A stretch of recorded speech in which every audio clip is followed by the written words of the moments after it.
কুরবানি গোস্ত যার মনে হয় সে দেয়, আর যার মনে হয় না সে দেয় না।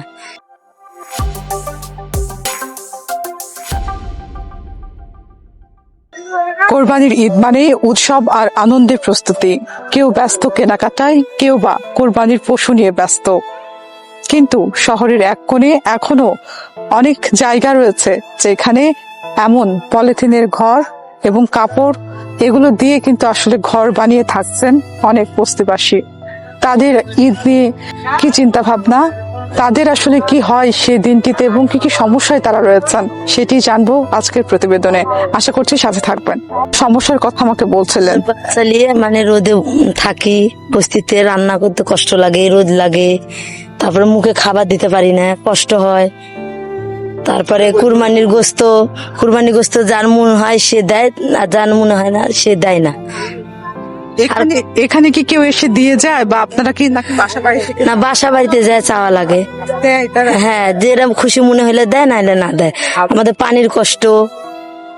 এই যে পানির কষ্ট আমি শুনলাম, যেখানে প্রায় 60 ঘর আপনারা থাকেন লোক, তো পানি তো কিনে খাওয়া মানে আপনাদের এমনিতে তো মানে খাবার খেতে কষ্ট, পানি কিনে খাওয়া তো আরো কষ্ট। হ্যাঁ, কেউ সহযোগিতা করতে আসে না? না, কেউ আসে না। তাহলে কি চান, একটা টিউবওয়েল চান? হ্যাঁ, একটা টিউবওয়েল চাই।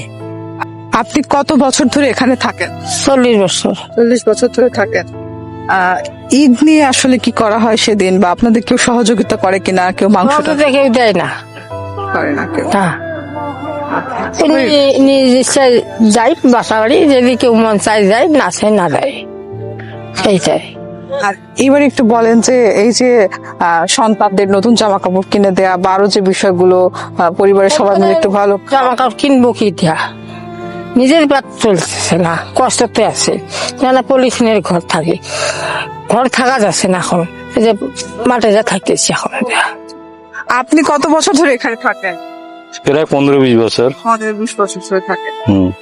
ঈদ তো আর কয়েকদিন পরে, তো এখানে আপনারা আসলে যে পরিস্থিতির কথা বলছেন সেখানে আপনাদের কোরবানি দেয়া বা বাচ্চা কাচ্চাদের জামা কাপড় কিনে দেয়া এগুলোর কথা তো দূরে থাক, আপনাদের আসলে এখানে আর কি কি সমস্যা হয় এবং সেই সাথে আশেপাশে অনেক বিত্তবানরা রয়েছে, তারা কি সহযোগিতা করে আপনাদের? না, কে কার সহযোগিতা করবে না। বললাম না, কেউ করে না। না মাংস টাংস কেউ দিয়েও যায় না? না, এখানে দিয়ে যায় না, মাংস চেয়ে আনে।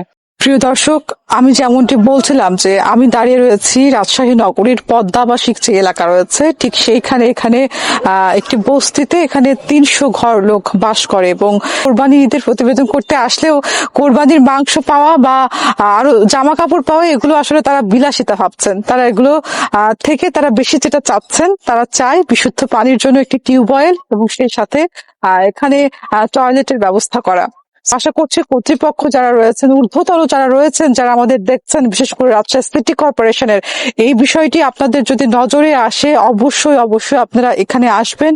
ছোট বড় থেকে শুরু করে অনেকেই আসলে এখানে বসবাস করেন, 300 ঘর লোক। তো তাদের পাশে আসলে টিউবওয়েল এবং যে সমস্ত বিষয়গুলো তাদের প্রয়োজন এগুলোর ব্যবস্থা করবেন বলে আশা রাখছি। আমি তামান্না ইমাম বিদায় নিচ্ছি রাজশাহী প্রেস থেকে। ধন্যবাদ।